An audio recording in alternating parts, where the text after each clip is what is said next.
అందరం కలిసి చదువుదాం. గట్టిగా చదవాలి. మీరు ఎవరు చదవట్లే. ఇక్కడి నుంచి మైక్లో చదివే వాళ్ళ మాట వినపడుతుంది, కింద ఉన్న వారి మాట ఎవరిది వినపడట్లేదు. గట్టిగా చదవాలి. యెహోవా పేరట వచ్చువాడు ఆశీర్వాదముందును గాక. యెహోవా మందిరములో నుండి మిమ్మల్ని దీవించున్నాము. ప్రభు ఈ భాగం ద్వారా మనతో మాట్లాడును గాక. యెహోవా పేరట వచ్చువాడు ఎవరైనా, ప్రభు పేరట వచ్చిన వాడు ఎవరు? 4 సువార్తలో రాయబడింది మాట. యెహోవా పేరట వచ్చువాడు, ప్రభు పేరట వచ్చువాడు ఆశీర్వదింపబడుగాక. ఇంకా యెహోవా మందిరంలోంచి మిమ్మను దీవించున్నాం. ఇది యేసు ప్రభు వారు యెరూషలేముకి మటల ఆదివారం నాడు యెరూషలేములో ప్రవేశించినప్పుడు ప్రజలందరూ వేసిన కేక. దాని తర్వాత మరుసటి అదే వారంలో శుక్రవారం నాడు 27వ వచనం ఏముంది? యెహోవాయే దేవుడు, ఆయన మనకు వెలుగు అనుగ్రహించి ఉన్నాడు. ఉత్సవ బలి పశువును తాళ్లతో బలిపీఠపు కొమ్ములకు కట్టుడి. 27వ వచనం ఏముంది? సిలువ. ఉత్సవ బలి పశువు ఎవరు ఇక్కడ? యేసు వారు సిలువ కట్టబడ్డాడు. సిలువలో ఆయన ప్రాణం పెట్టాడు. ఎవరి కొరకు? ఇదంతా నిన్ను నన్ను, పాపిని నిన్ను నన్ను రక్షించడం కొరకే. ప్రత్యక్షంగా ఉదయకాలం మధ్యాహ్న కాలం సెషన్లో కొన్ని విషయాలు మనం చూసాం. ఆదికాండం బలిపీఠం గురించి మాట్లాడుతుంది. నిర్గమకాండం మందిరాన్ని గురించి మాట్లాడుతుంది. లేవీకాండం మందిరంలో జరిగే యాజక కార్యక్రమాలని గురించి, దేవుని యొక్క పనిని గురించి మాట్లాడుతుంది. సంఖ్యాకాండం ఈ దేవుని ఇంట్లో పనిచేసే ప్రజలు ఏ క్రమంలో ఉండాలో చెప్తూ ఉంది సంఖ్యాకాండం. ద్వితీయోపదేశకాండం తిరిగి ఎందుకంటే 2వ తరం వాళ్ళు వచ్చారు, తిరిగి అదే క్రమాన్ని బోధించడం ద్వితీయోపదేశకాండం. అంటే 2వసారి బోధించుతూ వచ్చాడు మోషే. దేని గురించి అంటే దేవుని ఇంట్లో జరగాల్సిన విషయాలు, దేవుని ఇంటిలో ఉండాల్సిన పరిశుద్ధత. కాబట్టి దేవుని ఇల్లు ప్రారంభం దేంతో అంటే బలిపీఠంతోనే.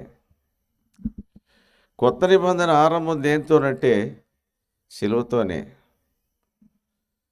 సిలువ అయిన తర్వాతే అపోస్తుల కార్యంలో కొత్త నిబంధన సంఘం, ఆత్మ సంబంధమైన దేవుని మందిరం యొక్క నిర్మాణం ఆరంభమైంది. అక్కడి నుంచి పరిచర్య క్రమక్రమంగా లేవి క్రమంలో పరిచర్య, అపోస్తుల కార్యములు, తర్వాత జరిగిన సువార్త పత్రికలన్నిటిలో లేవికాండంలో జరిగిన విధానంలోనే జరుగుతూ వచ్చాయి. ఇవన్నీ ఒక క్రమం ప్రకారం దేవుడు వ్రాయించి పెట్టాడు. ఈ సత్యాలు మనం ఎరగాల. ప్రజలు క్రమం తప్పితే, అక్రమం విస్తరిస్తే ఏం జరుగుద్ది? అక్రమం విస్తరించడం వలన ఏమైంది? అనేకుల ప్రేమ చల్లారునని మత్తయి సువార్త 24వ అధ్యాయంలోనే యేసుప్రభువు వారు చెప్పారు, 12-13 వచనంలో. కాబట్టి ఈ దినాల్లో సంఘాల్లో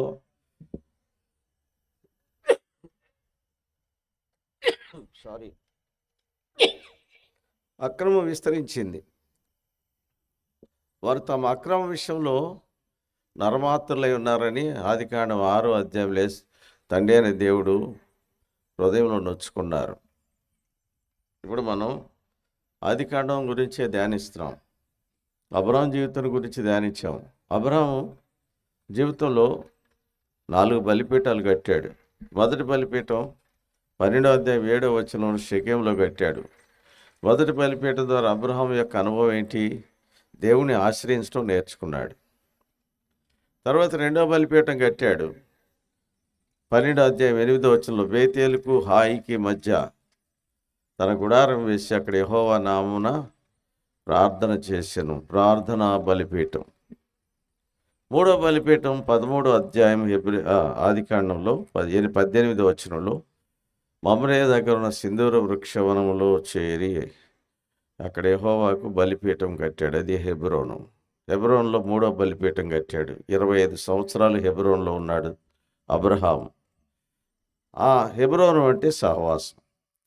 మొదటిదేమో ఆశ్రయ బలిపీఠం, రెండవది ప్రార్థనా బలిపీఠం, మూడవది సహవాస బలిపీఠం, 4వ బలిపీఠం. సుమారుగా ఈ బలిపీఠాలు కట్టిన తర్వాత బహుశా ఇస్సాకు 30 సంవత్సరాల ప్రాయంలో ఉన్నప్పుడు అనుకుంటున్నాను నేను, అయితే నా మట్టుకైతే. అంటే సుమారుగా ఇది 50 సంవత్సరాలకి హెబ్రోన్లో బలిపీఠం కట్టిన సుమారు 50 సంవత్సరాలకి మోరియా పర్వతం మీద ఆదికాండం 22వ అధ్యాయంలో కట్టాడు 4వ బలిపీఠం, సమర్పణ బలిపీఠం. ప్రతి బలిపీఠం వెనక ఒక అర్థం ఉంది. అబ్రహాం కట్టిన మొదటి బలిపీఠం, 3వ బలిపీఠం, ఈ రెండు కూడా ఆశ్రయపురాలయ్యాయి ఇశ్రాయేల్కి. బలిపీఠం దేనికి గుర్తు? బలిపీఠం దేని గురించి మాట్లాడుతుంది? బలిపీఠం యోబు గ్రంథం 1వ అధ్యాయం 5వ వచనం, తన కుమారులు పాపం చేసి తమ హృదయంలో దేవుని దూషించిరేమో అని వారిని పిలువనంపించి వారిని పవిత్రపరిచి అరుణోదయం లేచి వారిలో ఒక్కొక్క నిమిత్తము దహన బలి అర్పించు వచ్చాను. యోబు నిత్యము అలాగున చేయుచుండెను. యోబు ఇంట్లో ఏముంది? బలిపీఠం ఉంది. బళ్ళు అర్పించబడుతున్నాయి. ఎప్పుడు? సూర్యోదయం కాకముందు. అరుణుడు అంటే సూర్యుడు రాకమునుపు ఆకాశం అంతా ఎర్రబారి ఉంటుంది. ఆ సమయంలో యోబు ఇంట్లో ఏం జరుగుతుంది? బలులు అర్పణ అంటే వాళ్ళు విందు భోజనాలు చేసుకునేటప్పుడు వాళ్ళ క్రమంలో ఏంటంటే వాళ్ళు ద్రాక్షారసం పానం చేస్తారు. ద్రాక్షారసం పానం చేసినప్పుడు అది ఆల్కహాలిక్ కాదు, అది నాన్ ఆల్కహాలిక్ కంటెంట్ లేని ద్రాక్షారసం మత్తు కలిగి చేస్తాయి. ఆ మత్తులో నాబాలు దావీదు పంపిన మనుషులను చూసి ఏమన్నాడు? నాబాలు యెషయ్యెవడు, దావీదెవడు అనలే. మత్తెక్కితే ఇష్టానుసారం మాటలు వస్తాయి. కాబట్టి దేవా, నా కుమారులు రాత్రి ద్రాక్షారసంతో విందు చేసుకున్నారు, ఒకవేళ వారు ఈ ద్రాక్షారసం మత్తులో యెహోవా ఎవడని అన్నాడేమో, దయచేసి పెద్ద మనసు చేసుకుని క్షమించయ్యని ఒక్కొక్క నిమిత్తం వాడి పెద్దోడి కొరకు ఇది, రెండోవాడి కొరకు ఇది, 7 కుమారుల కొరకు బలులు అర్పిస్తూ వచ్చినాడు. 10వ వచనం సాతాను అంటాడు, నీవు అతనికిని అతని ఇంటి వారికిని అతని కలిగిన సమస్తమునకును చుట్టూ కంచె వేసితివి కదా. కంచె దేనికి గుర్తు? ఇప్పుడు ఇది ఇక్కడ ఉందండి, విశాలమైన స్థలం, దీనికి కంచె ఉందా? లేదు. ఎవరు పడతాడు? రోడ్లు పడి ఈ చాలలో పడి వచ్చేస్తున్నారు. అదే కంచె ఉంటే నిర్ణీతమైన మార్గంలోనే వస్తారు తప్ప, ఆ నిర్ణయింపబడిన మార్గంలోనే వస్తారు కానీ ఎడాపెడ ఏ మార్గంలో పడితే వాళ్ళ మార్గంలోకి రారు. కంచె దేని గురించి చేస్తుంది? కంట్రోల్. కంచె భద్రత. బలిపీఠం కలిగిన ఇల్లు భద్రత గల ఇల్లు. బలిపీఠం గల వ్యక్తి భద్రత గల వ్యక్తి. బలిపీఠం గల సంఘం భద్రత గల సంఘం. బలిపీఠం లేని దేశము భద్రత లేని దేశం. బలిపీఠం లేని మందిరం భద్రత లేని మందిరం. అందుకే మొట్టమొదట ప్రారంభంలో పెట్టాడు దేవుడు బలిపీఠాన్ని. మీకు అర్థం కాకపోతే బలిపీఠం ఏంటంటే, హిందువులు గుడి ముందు నిలబడండి. ఆ గుడి ముందు ఏముంటుంది? ఒక పెద్ద దిమ్మ ఉంటుంది, దిమ్మ మీద ఒక స్తంభం ఉంటుంది, ధ్వజస్తంభం. ఏంటది? బలిపీఠం. పక్కకి వెళ్ళండి, కోనేరు ఉంటుంది. ఏంటది? గంగాళం. కొంచెం ముందుకెళ్ళండి, గుడిలో 2 భాగాలు ఉంటాయి. మొదటిది ఏంటి? చిన్న పూజారులు, తరబీదులో ఉండే పూజారులు ఉండే స్థలం అది. అదే పరిశుద్ధ స్థలం. 2వ భాగంలో మూల విరాట్ దేవుణ్ణి పెడతారు. అక్కడ ప్రధాన ఆచార్యుడు అంటే ప్రధాన యాజకుడు ఉంటాడు, పెద్ద పూజారి ఉంటాడు. సిస్టమ్ అంతా ఎక్కడి నుంచి ఉంది? బైబిల్లో ఉన్న పరిశుద్ధ స్థలం యొక్క నిర్మాణాన్ని ఆధారం చేసుకునే నిర్మాణాలు జరిగే దేవాలయాలు. కాబట్టి బలిపీఠం లేకుండా ఎక్కడ ఏ గుడి ఉండదు. బలిపీఠం దేనికి గుర్తు? నువ్వు మనుషుడు దేవునితో సమాధాన పడే స్థలం. నీ బలిపీఠం ఇందాక చెప్పినారు సహోదరుడు. 84 కీర్తన 3వ వచనం, కోరహు కుమారులు ప్రత్యక్ష గుడారం ద్వారం దగ్గర కూర్చునే పని, కాపలా కాసే పని వాళ్ళది. Watch and what. ఓ దినమట వానకోవులు వచ్చిందట అక్కడికి. పిల్లలు పెట్టకు వానకోవులకు గూటి స్థలము దొరికాను. ఎక్కడ? బలిపీఠం దగ్గర. అంటే వానకోవిలు అనేది చపలత్వం కలిగిన పక్షి. ఇప్పుడు దాని వాయిస్ మనకు వినపడదు. జూన్ మాసంలో మామిడి పంట కోత అయిపోగానే చెట్లు చిగుర్లు వస్తాయి. ఆ చిగుర్లు తింటాకి వస్తాయి వానకోవిళ్ళు. అవి అల్పమైన, అంటే అపవిత్రమైన జీవులు బలిపీఠం మీదకి వచ్చే జీవుల్లో లేవు. నిషేధించబడిన పక్షి అది. అలాంటిది దేవుని ఇంట్లోకి వచ్చిందట. అక్కడికి వచ్చేసరికి ఆ బలిపీఠం దగ్గర మరి ఏముందో దాన్ని ఏదో ఆకర్షించింది. అక్కడి నుంచి వెళ్ళిపోవద్దు అనుకుందట. ఇదంతా ఎవరు రాశారు? గేట్ దగ్గర, గుమ్మం దగ్గర కూర్చున్న కోరహ కుమారులు రాశారు. 12 కీర్తనలు రాశారు. కీర్తనలో కోరహ కుమారులు వాళ్ళు రాసిన కీర్తన 84వ కీర్తన. నీ బలిపీఠం వద్ద పిచ్చుకలకు నివాస స్థలము, పిల్లలు పెట్టకు వానకోవిలకు గూటి స్థలము దొరికాను. వానకోవిల గూడు కట్టదు. వానకోవిల గూడు కట్టదు. సాధారణంగా ఎక్కడన్నా రాత్రి చెట్ల మీద కాలం గడిపేస్తుంది. తర్వాత మరుసటి రోజు ఎక్కడికో పోతుంది. చపలత్వం కలిగిన పక్షి ఒక చోట స్థిరంగా ఉండదు. ఒక పక్షితో కలిసి ఉండదు. ఇప్పుడు దానికి అక్కడ మారు మనసు వచ్చిందట. బలిపీఠం దగ్గరికి వచ్చాక మారు మనసు వచ్చి ఏం చేసింది? ఈ స్థలం వదిలిపెట్టి వెళ్ళొద్దు అనుకుందట. కాబట్టి ఎక్కడెక్కడ పొలాలు తెచ్చి ఒక గూడు కట్టింది. మరి దానికి స్థలం ఎక్కడ దొరికిందో తెలియదు. గూడు కట్టాక దానికి ఉద్దేశం ఏంటంటే పిల్లల్ని పెట్టాలా. పిల్లల్ని పెట్టాలంటే ముందు కావాల్సింది ఏంటి? గూడు. తర్వాత ఏం చేసింది? గూడు కట్టాక ఓ జత పక్షిని తెచ్చుకుందట. దానికి సాధారణంగా ఒక పక్షితో కలిసి ఉండదు, కానీ ఒక జత పక్షిని తెచ్చుకొని ఆ గూట్లో 2 కలిసి కాపురం చేస్తున్నాయి. కొన్నాళ్ళకి గుడ్లు పెట్టడం మొదలెట్టింది. దానికి లేని అలవాటు ఏంటంటే గుడ్లు పొదగటం. ఇప్పుడు గుడ్లు పెడద్ది, ఎవరి గుడ్లోనూ పెడద్ది, వాటిని మర్చిపోద్ది. కానీ ఇప్పుడు దానికి మారు మనసు వచ్చింది కదా. మారు మనసు వచ్చి ఇప్పుడు ఏం చేసింది? గూడు కట్టింది, జతపక్షిని తెచ్చుకుంది, గుడ్లు పెట్టింది. తర్వాత లేని అలవాటు ఏంటంటే పొదగటం. 3 వారాలు పొదిగింది, గుడ్లో నుంచి పిల్లలు వచ్చినాయి. దానికి లేని అలవాటు ఏంటి? పిల్లల్ని పెంచడం. ఇప్పుడు ఆ గూట్లో ఏమున్నాయి? మగపక్షి ఉంది, ఆడపక్షి ఉంది, పిల్లపక్షులు ఉంది, భర్త, భార్య, పిల్లలు కలిపితే ఏమవుతుంది? కుటుంబం. కుటుంబంతో ఎక్కడుంది వానపక్షి? వానకోవిల బలిపీఠం దగ్గర, దేవుని ఇంటి ఆవరణంలో. అది ఏం తింటది? ఏం తింటదండి అది? చెట్లు ఆకులు పురుగులు పుట్ట తిని బతుకుద్ది అది. మరి మనం ఏం తింటాం? ఏకమైతే వీలు పడితే బిర్యానీ తప్ప ఎక్కువ రెండోది తినటానికి ఇష్టపడం. శ్రేష్టమైన భోజనం తినటానికి ఇష్టపడతాం. మరి పురుగు పుట్ట తిని బతికే అల్పమైన పక్షికి ఇన్ని అలవాట్లు మారితే అన్నదినే మనిషికి ఎన్ని అలవాట్లు మారాలా? మరి మారుతున్నాయా? మనుషులు మారుతున్నారా? మారు మనసు పొందామంటున్నాడు, బాప్తీసం తీసుకున్నాడు, దేవుని ఇంటికి వస్తున్నాడు, ప్రభు వల్ల చేయి వేస్తున్నాడు, వస్తున్నాడు, పోతున్నాడు, అన్నీ చేస్తున్నాడు, ప్రార్థన కూడికి రాడు, వాక్యం చదువుడు, దేవుని సన్నిధిలో ఉన్నాడు. ఎన్ని అలవాట్లు మారాలి, మారలేదు. పాచిన స్వభావం పోలా. మరి ఇట్లాంటి వాడు ఎవరికి పనికి వస్తాడయ్యా? దేనికి పనికి వస్తావు? అల్పమైన పక్షి, అపవిత్రమైన పక్షి మారు మనసు పొందితే ఇన్ని అలవాట్లు మారితే ఆనందినే మనిషికి ఎన్ని అలవాట్లు మారాలి? భర్త వస్తే భార్య రాదు, భార్య వస్తే భర్త రాడు, వీళ్ళిద్దరు వస్తే పిల్లలు రారు.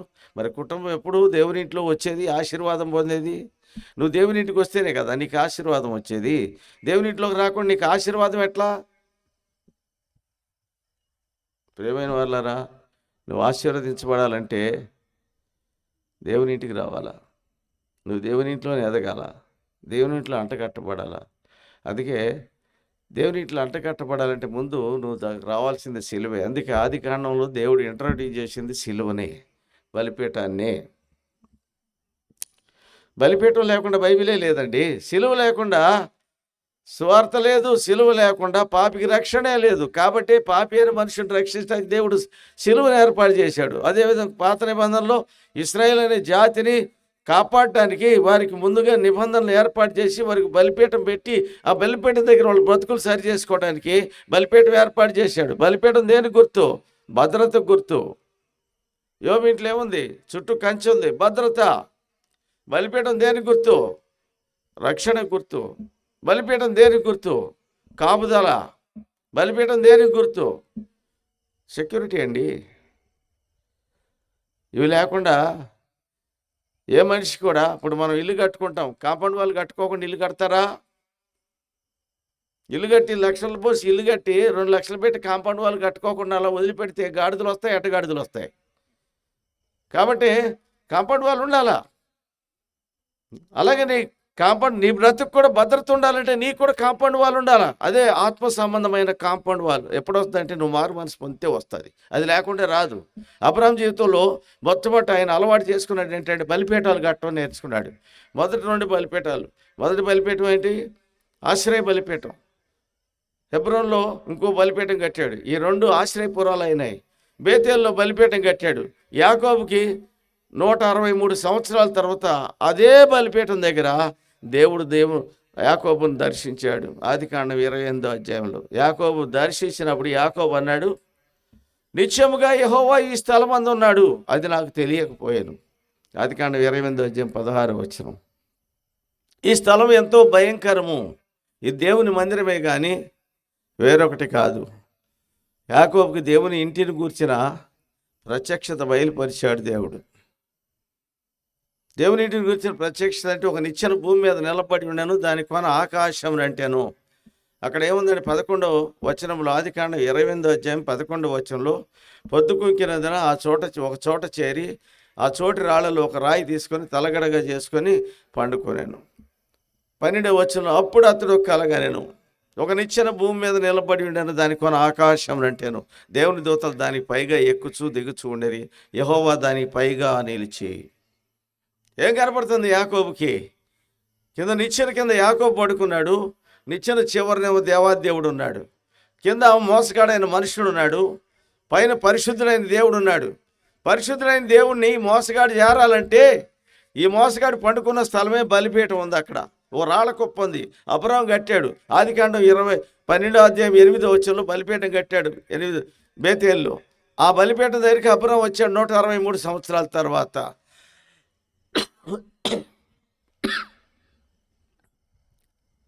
యాకోబు అన్నాడు, ఇది నిశ్చయముగా యెహోవా ఈ స్థలం అందు ఉన్నాడు.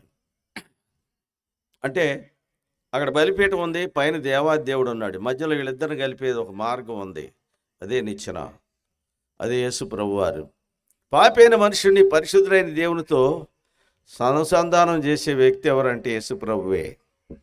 దేని ద్వారా అంటే యాకోబు పడుకున్నది ఎక్కడ? రాళ్ళగుట్ట దగ్గర. రాళ్ళగుట్టే బలిపీఠం, బలిపీఠమే సిలువ. సిలువే మనుషుణ్ణి దేవునితో అనుసంధానం చేస్తుంది. ఎక్కడ? అందుకే దానికి బేతేలు. బేత్ అంటే ఇల్లు, హెబ్రీ భాషలో ఏల్ అంటే దేవుడు. బేతేలు అంటే దేవుని మందిరము. దేవుని యొక్క మందిరం అన్న ప్రత్యక్షత యాకోబుకి మొట్టమొదటిసారిగా బేతేల్లో కలిగింది. అప్పుడు ఆయన వయసు 77 సంవత్సరాలు. ప్రేమైన వాళ్ళారా, మళ్ళీ తిరిగి బేతేల్ అనుభవంలోకి రావడానికి యాకోబు సుమారు 30 ఏళ్ళు పట్టింది. ఎందుకు చెప్పాల్సి వస్తుందంటే, ఓ మనిషి మారు మనసు పొంది బాప్తీసం పొంది దేవుని ఇంటికి రాగానే పండితుడు అయిపోడు. వాడు తనలో ఉన్న ప్రాచీన స్వభావం యొక్క అలవాట్లన్నీ మానుకుంటూ కాలవశంలో అన్నీ ఒకదాని వెంబడి ఒకటి అన్నీ తీసివేసుకుంటూ వస్తేనే కానీ యేసు ప్రభు యొక్క రూపంలోకి రూపాంతరం చెందడు. సీతాకోక చిలుక కావాలంటే ముందు గుడ్డు లార్వ అవ్వాలా కదండి. దానిలో చిన్న పురుగులు వస్తాయి. అవి ఆకులు అలం తిని పొడుగు పసర పురుగులు అవుతాయి. ఆ తర్వాత ఇంకొంచెం పెద్దగా అయ్యి వాటన్ని ఒళ్ళంతా బొచ్చు వస్తుంది. ఆ తర్వాత అది సీతాకోక చిలుక కావాలంటే ఒక గూడు లాంటిది ఏర్పరచుకుని ఆ ఒంటి మీద వెంట్రుకలన్నిటిని వదిలేసేసి ఆ గూట్లో ఉండిపోద్ది 2 వారాలు. తర్వాత రంగురంగుల అందమైన సుందరమైన సీతాకోక చిలుక బయటకు వస్తుంది. ఇది పట్టడానికి గుడ్డు పెట్టగానే సీతాకోక చిలుక అయిపోయిందా? ఎంత టైం పట్టింది? సుమారు 3 వారాలు పడుతుంది.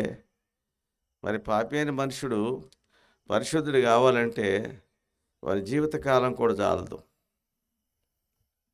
ఒక మనుషుడు పరిశుద్ధుడు కావాలంటే తలకిందులుగా తపస్సు చేస్తే కూడా కాదయ్యా. అలాంటిది 1 సంవత్సరం, 2 సంవత్సరాలు, 3 సంవత్సరాలు దేవునింటికి వస్తావు. నాకు సంఘ పెద్ద పదవి లేదంటాడు ఒకడు. నేను డబ్బులు లెక్కెట్టే పని కాడ పెట్టలేదంటాడు ఒక ఆయన. బలపంచే పని కాడ పెట్టలేదంటాడు ఒక ఆయన. నువ్వు చుట్ట బీడి దాగే అలవాటు లేదు ఉంది నీకు. ఆ అలవాట్లు మానుకో, తాగుడు అలవాట్లు మానుకో, ఇష్టానుసారంగా తిరిగే మాటలు అనే మాటలు నోరు కంట్రోల్లో ఉండదు. అన్నీ మాట్లాడతావు, అన్నీ చేస్తావు. నీకు ప్రభు వాళ్ళ దగ్గర పని కావాలి, డబ్బులు లెక్కెట్టే పని కావాలి, దేవుని ఇంట్లో పని కావాలి, అన్ని పనులు కావాలి. నువ్వు చేసే అడ్డమైన పనులు మాత్రం మానుకో. మరి ఎట్లా మారు మనసు పరిశుద్ధత ఎట్లా వస్తుంది? 1 యోహాను 3:2 ఏముంది? పిల్లల ఇప్పుడు మనం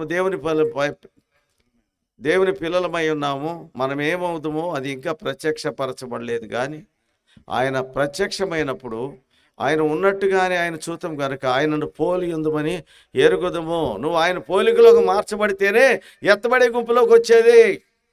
నువ్వు ఆయన పోలికలోకి మారాలంటే జీవితకాలం చాలదు. ఇవన్నీ ఎక్కడ జరుగుతాయి తెలుసా? దేవుని ఇంట్లో. ఇవే ఆశీర్వాదాలు. నీకు డబ్బులు మూట వస్తే ఆశీర్వాదం కాదు, అది కాదు. ఇది నీతో రాదు. అది పరలోకానికి నీతో ఏదైతే వస్తుందో అదే ఆశీర్వాదం. గుర్తుపెట్టుకోండి. నువ్వు పరలోకానికి వెళ్ళినప్పుడు ఏ మూట అయితే నీతో వస్తుందో అదే ఆశీర్వాదం. అంతేగాని ఒకవేళ కోట్లు సంపాదించినా, బిల్డింగ్లు సంపాదించినా, నువ్వు చచ్చిన తర్వాత ఇవన్నీ ఇక్కడ వదిలిపెట్టి పోవాల్సింది. ఎట్లా వచ్చావు అట్లాకి పోవాలి. ఆఖరి నీ ఒంటి మీద కుట్టకుండా ఉండరు. ఉంచదు.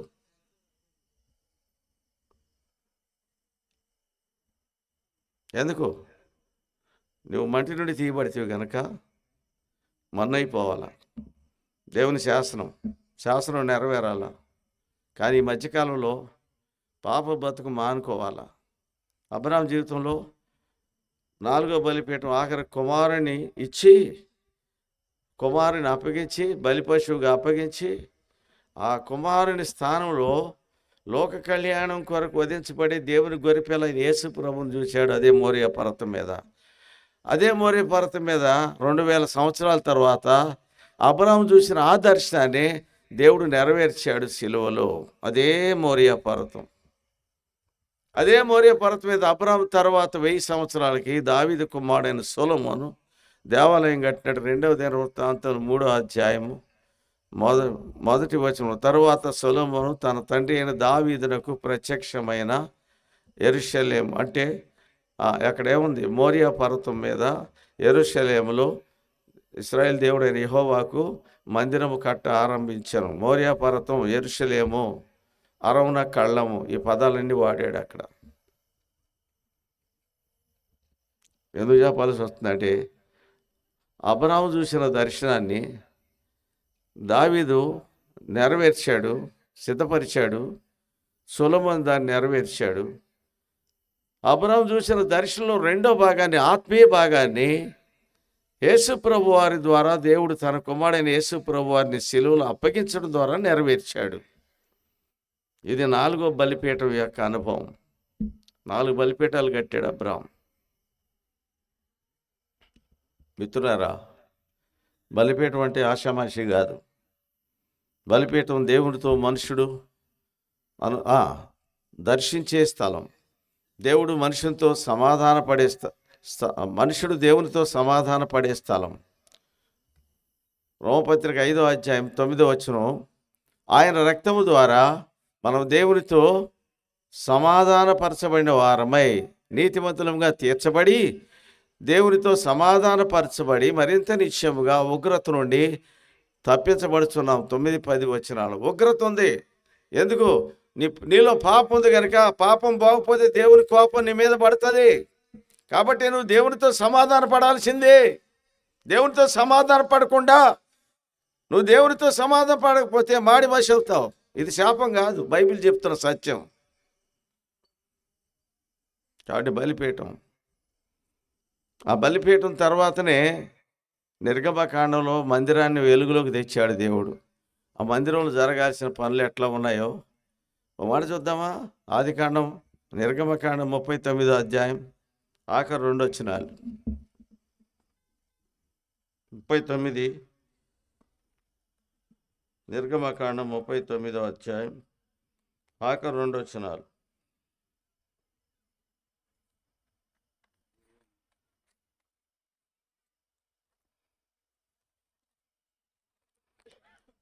యెహోవా మోషేకు ఆజ్ఞాపించిన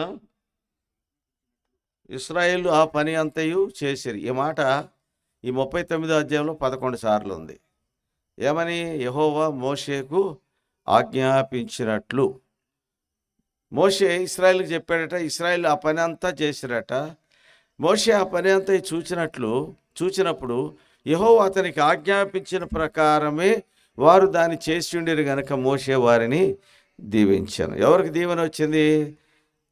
అలాగు చేసిన వాళ్ళకి. ఈ దినాలు అలాగు చేద్దామంటే అలా కాదన్నా ఇలా చేద్దామని సలహాదారులు ఎక్కువయ్యారు సంఘంలో. మోషే అన్నాడు, పని చేసినప్పుడు దేవుని మందిరం కట్టినప్పుడు ప్రతివాడికి ఒక పని ఇచ్చాడు. ఆ పని దేవుడు ఏమని చేయమని చెప్పాడు. మోషే ఆ పని వాడికి అప్పచెప్తే ఆ పని వాడే యెహోవా మోషేకు ఆజ్ఞాపించినట్లు వాడు చేశాడు. అట్లా అందరు చేసిన పనులు మోషే చూసినప్పుడు యెహోవా ఆజ్ఞాపించిన ప్రకారం కానీ వారు దాన్ని చేసి ఉండిరు, అలాగుననే చేసి ఉండిరు కనుక మోషే వారిని దీవించను. వాళ్ళ దీవెనలు ఎందుకు లేవు? దీవెనలు అంటే అనుకున్నావు, నాకు ఉండటానికే సరిగా ఇల్లు లేదు, పెద్ద ఇల్లు కావాలి, ఇది దీవెన కాదు. నీకు ఉండటానికి ఇల్లు ఉండొచ్చు, లేకపోవచ్చు, మరి దీవెన కాదు. నీకు పరలోకంలో ఇల్లు ఉందా? ఇక్కడ ధనం ఉండొచ్చు, ఉండకపోవచ్చు. పరలోకంలో ధనం ఉందా? ఇక్కడ నువ్వు దేవుణ్ణి ఆరాధించమే నేర్చుకో. మరి పరలోకంలో ఇక్కడ నేర్చుకుంటే కదా పరలోకం వెళ్ళాక దేవుణ్ణి ఆరాధించేది. మరి ఇక్కడ నేర్చుకోకపోతే పరలోకం వెళ్ళిన తర్వాత ఎవరు నేర్పుతారు నీకు? కాబట్టి ఇక్కడ నేర్చుకోవటానికి ఆరాధన అనేది తరబీదు చేస్తున్నాడు దేవుడు దేవుని ఇంట్లో పెట్టి. తర్వాత మోషే ఎట్లా చేశాడు? 40వ అధ్యాయం 16వ వచనం.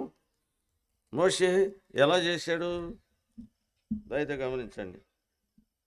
16వ వచనంలో మోషే ఆ ప్రకారం చేసిన యెహోవా అతనికి ఆజ్ఞాపించిన వాటన్నిటినీ చేసెను, అలాగుననే చేసెను. ఎలా చేశాడు మోషే? ఏమండి? అలాగునే. మోషే నువ్వు వాళ్ళ చెప్పుల స్టాండ్ కాడ కూర్చోవాలన్నాడు దేవుడు. మోషే ఏమంటాడు? దేవా, 40 ఏళ్ళు సేవ చేసిన సీనియర్ని నేను చెప్పుల స్టాండ్ కాడ కూర్చుంటే పులిపిట్ మీద ఎవడు నిలబడతాడు ప్రభు అనలేదంట. ఏమన్నాడు మోషే? అలాగే ప్రభు అన్నట. వచ్చేవారం మోషే నువ్వు బాతులు కడగాలన్నట. అలాగే ప్రభు అన్నట. వచ్చేవారం నువ్వు వంటశాలలో వంట చేసి పెట్టాలి ప్రజలందరికీ అన్నట. ప్రభు, యవనస్తులు బోడు మంది ఉన్నారు, ముసలోడిని 120 సంవత్సరాల ముసలాడిని, ఇప్పుడు గరిటి తిప్పే వయసు కాదు నాది, కుర్రోళ్ళు తరబీతిస్తాను అనలేదట మోషే. ఏమన్నాడు? అలాగే ప్రభు అన్నట. మోషే అంతటోడే అలాగుననే చేస్తే మరి ఈ దినాల్లో సంఘ పెద్దలు అనేవాళ్ళు పెద్ద స్థానం నాకు పెద్ద రకం కావాలన్నోడు ఒక పని చేస్తాడు ఇంట్లో. సంఘ పెద్ద అయిపోగానే కొమ్ములు వచ్చేస్తే కిరీటాలు. జాగ్రత్త, సంఘ పెద్దలంటే కాపలా కుక్కలు, మర్చిపోకండి. పరిశుద్ధాత్మ దేని యందు పరిశుద్ధమైన సంఘమును కాయుటకు దేవుడు మిమ్మల్ని దేని యందు అధ్యక్షులుగా ఉంచెను. అయావత్ మందను గురించి మీ మట్టుకు మిమ్మల్ని గురించి జాగ్రత్తగా ఉండుడి. నేను వెళ్ళిపోయిన తర్వాత క్రూరమైన తోడేళ్ళు మీలోనికి ప్రవేశించిన. అపోస్తల కార్యములు 20వ అధ్యాయం 28, 29 వచనంలో దేవుడు తన స్వరక్తమిచ్చి సంపాదించిన తన సంఘమును కాయుటకు. కాసే పని పెద్దలదే. కాసే వాళ్ళని ఏమంటారు? కాపలాదారులు. 1 పేతురు 5వ అధ్యాయం 1-2 వచనాలు. తోటి పెద్దను క్రీస్తు శ్రమలను గూర్చిన సాక్షిని రాబో బయలుపరచబడి మహిమలో పాలివాడనైనా నేను మీలోని పెద్దలను హెచ్చరించున్నాను. మీ మధ్యనున్న దేవుని మందను పై విచారణ చేసు దాన్ని జాగ్రత్తగా కాయుడి అని పేతురు హెచ్చరించాడు, పౌలు హెచ్చరించాడు, కాయమని హెచ్చరించాడు. సంఘం నెత్తి మీద కూర్చోమని హెచ్చరించలే. ఈ దినాల్లో సంఘం నెత్తి మీద కూర్చోడానికి బయలుదేరినారు సంఘ పెద్దలు అనేవాళ్ళు. జాగ్రత్త, నువ్వు చేసే పని కాపలా పని. సంఘానికి సాధారణంగా ఇందాక చెప్పినాడు సోదరుడు, గొర్రెలు ఎట్లుంటాయి? గొర్రెల కాపర్లు ఎప్పుడైనా చూసారా? ఇట్లా మందంతా పడుకోబెట్టి గొర్రెల కాపర్లు చుట్టూ పడుకుంటారు, బయట పడుకుంటారు ఇట్లాంటి పొలాల్లో. ఈ వేసవకాలం ఈ ప్రాంతాలు చూడండి, ఎప్పుడైనా గొర్రెల కాపర్లు పొలాల్లో పెంట కడతారు. పెంట కట్టినప్పుడు వాళ్ళు ఏం చేస్తారు? మందలు మధ్యలో పెట్టి చుట్టూ పడుకుంటారు. వాళ్ళు ఇంటికి పోయి పండుకోరు. ఒకవేళ ఇట్లా 10 మంది కాపర్లు ఉన్నారు అనుకుందాం. ఒకటో కాపరి మూడో కాపరి మాట్లాడుకుంటారు, రెండో కాపరి ఒకటో వాడు రెండో వాడు మూడో వాడు మాట్లాడుకోరు. ఇట్లా పండుకొని ఉన్నారు. ఈ పక్క నుంచి తోడేలు వస్తుంది, రెండో వాడు తిన్నగా తోడేలు ఉంది.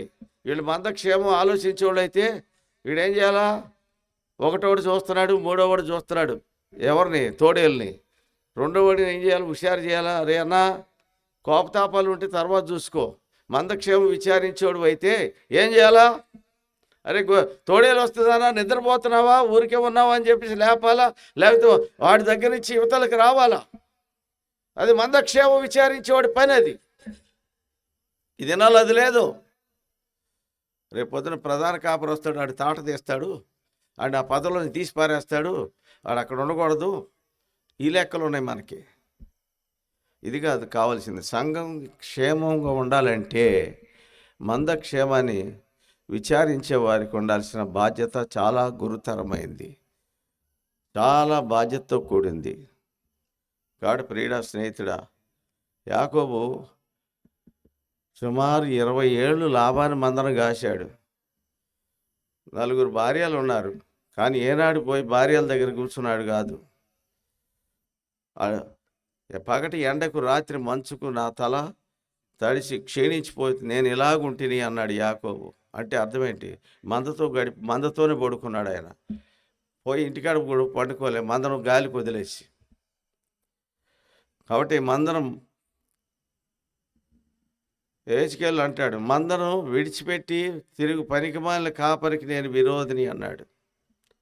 కాపరి అంటే సేవకుడు కాదు. సేవకుడు ప్రధాన కాపరి, సంఘ పెద్దలు కాపర్లు. ఇది ఒక సిస్టమ్, అది ఒక హైరార్కీ, దేవుడు ఏర్పాటు చేసిన నియమం. ఆ నియమం ప్రకారమే సంఘం నడవాల.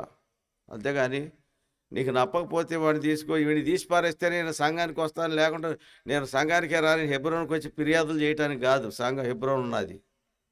ఇట్లాంటి ఫిర్యాదులు ఎక్కువైనాయి ఈ మధ్యకాలంలో. ఏంటంటే క్రమం లేదు, దేవుని దగ్గర గడిపేది లేదు, దేవునితో సంభాషించేది లేదు, ప్రార్థన లేదు, కుటుంబ ప్రార్థన లేదు. మరి ఇవన్నీ లేకపోతే ఎట్లానండి? నువ్వు ఎట్లా విశ్వాసివి? యేసు ప్రభు యొక్క రూపంలోకి నువ్వు ఎట్లా రూపాంతరం చేస్తావు? ఎట్లా ఎత్తబడి గుంపులోకి వస్తావు? ఎట్లా దేవుడు నిన్ను అంగీకరిస్తాడు? ఇన్ని అవలక్షణాలు కలిగిన వాడిని, ఇట్లాంటి అవలక్షణాలు కలిగిన పెళ్లి కూతురు ఆయన ఒప్పుకోడు. ఆయన కావాల్సింది నిఖార్సైన, ఆయన ఎట్లున్నాడు అట్లాంటి పెళ్లి కుమార్తె కావాలి ఆయనకి. అటుతీయడమేనా? లేవికాండం 21వ అధ్యాయం 13వ వచనం.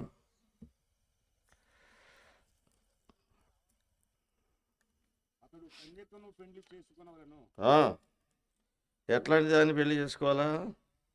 అతడు కన్యకను పెళ్లి చేసుకోవాలి, విధవరాలనైనను,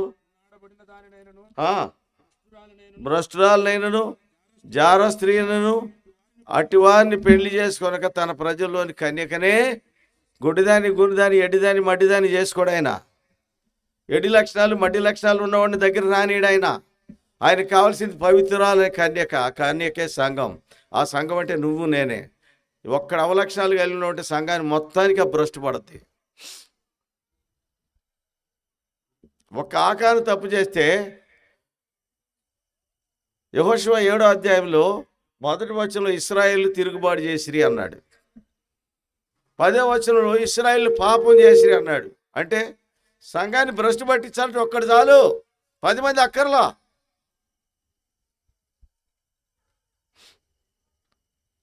ఇర్మీయా గ్రంథం 5వ అధ్యాయంలో యెరూషలేము వీధుల్లో తిరుగుచు అటు ఇటు చదువునానమాట.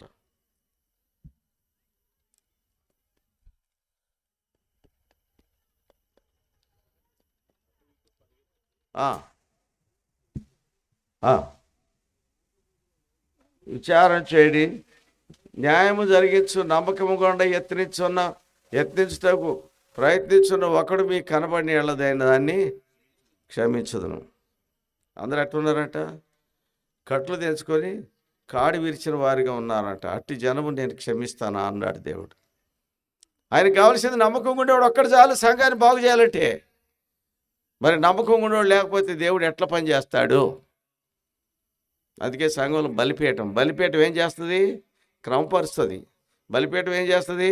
బ్రతుకులను బాగు చేస్తుంది. బలిపీఠం ఏం చేస్తుంది?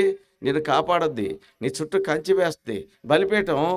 అందుకే బలిపీఠం ఉండాలి ప్రతి సంఘంలో బలిపీఠం లేకపోతే భద్రత ఉండదు. ఆహాబు కాలంలో 1 రాజులు 18:30 బలిపీఠం యొక్క పరిస్థితి ఏంటంటే, యెజబెల్ వచ్చి బయలుదేవత బలిపీఠాలు కట్టి ఇశ్రాయేల్ దేశం అంతా బలిపీఠాలు కట్టి ఇశ్రాయేల్ దేవుని ఆరాధన లేకుండా నిలుపు చేసింది. కింద పడదోయబడిన బలిపీఠం అని రాయబడింది ఆదికాండం 1 రాజులు 18:30. కింద పడదోయబడి యెహోవా బలిపీఠం బాగు చేసి అని రాయబడింది. ఏలియా ఆ బలిపీఠాన్ని బాగు చేసి దాని మీద బలి అర్పించాడు. బలిపీఠాలు బాగు చేసుకోవాలి. ప్రతి ఇంటికి బలిపీఠం అవసరం. ప్రతి వ్యక్తికి బలిపీఠం అవసరం. ప్రతి వ్యక్తికి శిలువ అనుభవం అవసరం. బలిపీఠం అంటే బలిపీఠం కట్టుకొని బలి అర్పించమని కాదు. శిలువ యొక్క అనుభవం ప్రతి వ్యక్తి జీవితంలో ఉండాలా, కుటుంబంలో ఉండాలా, సంఘంలో ఉండాలా, దేశంలో ఉండాలా. ఏ దేశంలో బలిపీఠం ఉండదో ఆ దేశానికి కష్టమే, శ్రమే. ఏ సంఘంలో బలిపీఠం ఉండదో ఆ సంఘానికి భద్రత ఉండదు. ఏ కుటుంబంలో బలిపీఠం ఉండదో ఆ కుటుంబానికి భద్రత ఉండదు. ఏ వ్యక్తి జీవితంలో బలిపీఠం శిలువ ఉండదో ఆ వ్యక్తి జీవితానికి కూడా భద్రత ఉండదు. ఈ సంఘమా జాగ్రత్త. మనం నేర్చుకోవాల్సిన సత్యాలు ఇవి. అందుకే ఆదికాండం దేంతో చెప్పినాడు దేవుడు? దేని గురించి మాట్లాడుతున్నాడు? బలిపీఠమే. బలిపీఠం. ఆదికాండం ఆ అబ్రహాం 4 బలిపీఠాలు కడితే యాకోబు 2 బలిపీఠాలు కట్టాడు. ప్రియమైన వారలారా, దయతో గమనించండి. ఆ బలిపీఠం యొక్క పని అక్కడ పూర్తయింది కనుక తిరిగి 20వ నిర్గమకాండంలో దేవుడు 25వ అధ్యాయంలో నేను వారిలో నివసించినట్లు వారు నాకు పరిశుద్ధ స్థలమును నిర్మించవలను. అక్కడ మందిరాన్ని గురించి మాట్లాడాడు దేవుడు. దాని రూపం ఎలా ఉండాలా, దాని ఎత్తు ఎంత ఉండాలా, కొలతలు ఇచ్చాడు. దానిలో ఉండే పరికరాలు ఎలా ఉండాలో వాటన్నిటిని కూడా కొలతలు ఇచ్చాడు దేవుడు. కాబట్టి మన నిర్గమకాండం 40వ అధ్యాయంలో 16 వచనం చదివాం. మోషే ఆ ప్రకారం చేశాను, యెహోవా అతనికి ఆజ్ఞాపించిన ప్రకారము యావత్తు చేశాను, అలాగుననే చేశాను. అప్పుడు ఒక మేఘం 34 వచనంలో ఏముంది? అప్పుడు ఒక మేఘము మందిరము నిండుకొనగా. అప్పుడు వచ్చింది మేఘం గుడారం మీదకి. ఎప్పుడు? ప్రజలందరూ క్రమంగా ఉన్నప్పుడు, ప్రజలందరూ కట్టుబాటులో ఉన్నప్పుడు, ప్రజలందరూ దేవునికి భయపడినట్టు, ప్రజలందరూ నాయకుడు చెప్పినట్టు నడిచినప్పుడే దేవుని ఇంటి మీద, మందిరం మీద మేఘం ఉంది. ఆ మేఘం 400 సంవత్సరాలు ఇశ్రాయేల్లో కొనసాగింది. న్యాయాధిపతుల కాలం అంతా ఉంది, యెహోషువ కాలం ఉంది, న్యాయాధిపతుల కాలం 300 సంవత్సరాలు పైచిలుకుంది. మొదటి సమయాలు 4వ అధ్యాయంలో ఏలీ కుమారులు బుద్ధిహీనమైన దేవుని అంగీకరించుకొని దేవునిలో పనిచేసిన కారణాన ఆ మేఘం వెళ్ళిపోయింది. ఫిలిష్తీయులు దేవుని ఇంటిని ధ్వంసం చేసి నిబంధన మందసాన్ని పట్టుకుపోయినారు. తర్వాత ఆ నిబంధన మందసం, ఆ ప్రత్యక్ష గుడారం ధ్వంసం చేశారు. తిరిగి ఇశ్రాయేల్లో గుడారమే లేకుండా పోయింది. కారణం ఏంటంటే ఏలీ కుమారులు లాంటి బుద్ధిహీనులు, దేవుణ్ణి ఎరగని వారు. 2వ అధ్యాయం 12వ వచనం. మొదటి సమయాలు ఏలీ కుమారులు యెహోవాని ఎరగని వారై మిక్కిలి దుర్మార్గులు కాదు, మిక్కిలి దుర్మార్గంలో హై ప్రొఫైల్ వాళ్ళది. వాళ్ళు యాజకులు. అక్కడ దుర్మార్గులు యాజకత్వం చేస్తే దేవునికి లాభమా నష్టమా? 34,000 మంది ఆ దినం చనిపోయారు. 4వ అధ్యాయం 10వ వచనం, 4వ అధ్యాయం 1వ వచనంలో నిబంధన మందసం పట్టుబడినట్టుగా రాయబడి ఉంది. ఆ తర్వాత ఆ నిబంధన మందసం అక్కడికి రాలే, షిలోహుకు రాలే, యెరూషలేముకి వెళ్ళింది. 143 సంవత్సరాల తర్వాత 2వ దినవృత్తాంతంలో 5వ అధ్యాయం 14వ వచనంలో అప్పుడు ఒక మేఘము మందిరమును కమ్ముకొనగా, యెహోవా తేజో మహిమ చేత మందిరం నిండుకొనగా అని రాయబడింది. అంటే వెళ్ళిపోయిన మేఘం రావడానికి 143 సంవత్సరాలు పట్టింది. భక్సింగ్ గారు ఉన్నప్పుడు దేవుని మహిమ ఉంది ప్రత్యక్ష గుడారం మీద, ప్రతి గుడారం మీద, ప్రతి మందిరం మీద. ఇప్పుడు లేదు. కారణం ఏంటంటే అవిధేయులైన వారు, దేవుణ్ణి ఎరగని వాళ్ళు దేవుని ఇంట్లో పనిచేస్తున్నారు. దేవుని ఇంట్లో పనిచేస్తే దేవుని ఇంటికి నష్టమే, దేవుని ప్రజలకు నష్టమే. నీ జీవితంలో బలిపీఠం ఉండాలా. బలిపీఠం లేకపోతే, నీ శిలువ అనుభవం లేకపోతే దేవుని ఇంట్లో పని చేయకు, మెదలకుండా కూర్చో. దేవునికి సంఘానికి నష్టం తేకు, దేవుని ప్రజలకు నష్టం తేకు. విషయాలు చదవటం, దేవుని యొక్క వాక్యాన్ని చదవటం నేర్చుకో. దేవుని దగ్గరికి సమయం గడపటం నేర్చుకో. ఇది నీకు అవసరం సంగమా, ఇది అవసరం. ఇవాళ మనకున్న ఇప్పుడు ప్రత్యేకమైన అవసరం ఏంటంటే, డైరీ నీడ్ ఏంటంటే, కావలసిన ఖచ్చితమైన అవసరం ఏంటంటే దేవునితో గడపటం, దేవుని వాక్యం చదవటం, దేవునితో ప్రార్థనలో గడపటం ప్రతి కుటుంబానికి అవసరం. ఇది ఎప్పుడైతే జరుగుతుందో సంఘంలోకి ఆటోమేటిక్గా క్రమం వస్తుంది. ఈ క్రమం ఎప్పుడైతే వస్తుందో అందరూ దైవికమైన క్రమానికి లోబడతారు. ఎప్పుడైతే లోబడతారో దేవుని మహిమ మందిరం మీద ఉంటుంది. అప్పుడే ఆశీర్వాదం. మోషే ఆ పని అంతా చూసినప్పుడు యెహోవా మోషేకు ఆజ్ఞాపించిన ప్రకారం వారి దాన్ని చేసి ఉండేది గనక మోషే వారిని దీవించను. నిర్గమకాండం 39వ అధ్యాయం ఆఖరి వచనం. కాబట్టి ప్రియమైన వాళ్ళారా, ఇది నేర్చుకుందాం. దేవుని ఇంట్లో దేవుని పని చేయటం, దేవుని యొక్క ఇష్ట ప్రకారం చేయటానికి నేర్చుకుందాం. నేను ఏది చేస్తే దేవుడు ఇష్టపడతాడు, ఎలా చేస్తే దేవుడు ఇష్టపడతాడు, అది నేర్చుకుందాం. అది నేర్చుకోవాలంటే నువ్వు దేవుని వాక్యం ఖచ్చితంగా చదవాలి. దేవుని వాక్యం నీకు గైడ్ లైన్, అదే నీకు మార్గదర్శి. ఎవరు ఏం చెప్పినా సరే నువ్వు దేవుని వాక్యం చదివితేనే దేవుని వాక్యంలో ఉన్న గైడ్ లైన్సే నిన్ను నడిపిస్తాయి. కాబట్టి ఈ దినాల్లో ప్రజల్లో ఉన్నది ఏంటంటే, బైబిల్ చదివాము, ప్రార్థన చేసాము, ఆదివారం గుడికి వెళ్ళాం, వాళ్ళలో పాలు పంపులు పొందాము, సందా వేసాం, తిరిగి ఇంటికి పోతాం. మళ్ళీ ఆదివారం దాకా మళ్ళీ పత్తా కనపడం. ఇది ఎట్లా ఉంటుందంటే, మీరు ఎప్పుడైనా గానుగెద్దలను చూసారా? ఇదివరకు ఓల్డెన్ డేస్లో గానుగలు తీసేవాళ్ళు. ఒక చుట్టూ ఛాంబర్ ఉండేది, సెంటర్లో ఒక గుంజబాతి, దానికి ఒక పొడవాటి కర్రబాతి, దానికి ఒక కాడి, ఒక చివర ఎద్దును కట్టేవాళ్ళు. ఆ ఎద్దు ఏం చేస్తుందంటే ఆ కర్రకి మధ్యలో ఒక రోలర్ ఉంటుంది. ఆ రోలర్ ఆ ఛాంబర్లో తిరుగుతూ ఉంటుంది. గుల్ల సున్నం కానీ, పల్లీలు, వేరుశనగలు కానీ నూనె తీయడానికి ఈ గానుగలను వాడేవాళ్ళు వెనకటి పూర్వదినాల్లో.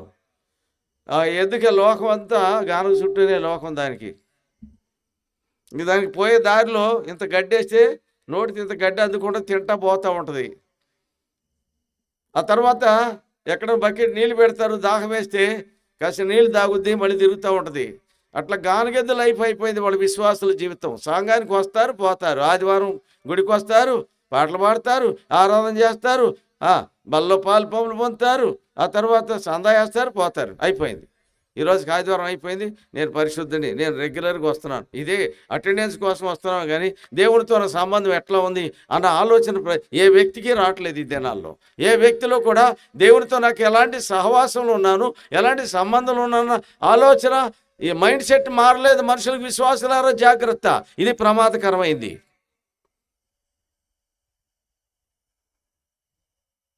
ఇలాంటి ప్రమాదకరమైన దినాల్లోకి వచ్చాము మనం. మరి దేవుని మందిరంలోంచి నీకు ఆశీర్వాదం ఎట్ట వస్తుంది? దేవుని మందిరం యొక్క అవసరాలే నువ్వు చూడవు. నీకేమో వైట్ కాలర్ జాబులు కావాలి, పుల్లిపీట మీద నిలబడి పాటలు పాడాలి. దేవుడు అవసరమైతే దేవుని వాక్యం చెప్పాలా. దేవుడు నేను చెప్తానని బయలుదేరతారు. మధ్యకాలంలో ఒక సంగతి విన్నా నేను. ఓ సంఘంలో అంటే ఒక కుర్రాడు, వాడు కొత్తగా మారు మనసు పొంది నేను కూడా బోధ చేస్తానంటే తిరుగుతూ మొదలెట్టాడట. సేవకుడు అన్నట్టు వాడు బాధ తట్టుకోలేక, మరే పావుగంట నీకు టైం ఇస్తా, పావుగంట కంటే ఎక్కువ చెప్పొద్దండి, పావుగంటే చెప్తానండి, ఎక్కువ చెప్పనండి అన్నట. ఎందుకంటే మీరు చాలా చెప్తున్నారు, అన్నీ మార్చాలి, శిష్టాన్ని మార్చాలనుకుంటున్నాను నేను అన్నట. ఏం మారుస్తారు అంటే, ఏం లేదండి, ఆదాము దేవునికి తండ్రి, దేవుడు ఆదాముకు తండ్రి అని చెప్పేసి మీరు చెప్తున్నారు కదా, మరి ఆదాముకి పిల్లనిచ్చింది ఎవరండి? దేవుడే కదా. మరి పిల్లనిచ్చినాడు మామ అవుతాడు, కానీ తండ్రి ఎట్ట అవుతాడండి? ఇదండి నా బోధ అన్నట. ఇట్లాంటి వాళ్ళు తయారయ్యారు, జాగ్రత్త.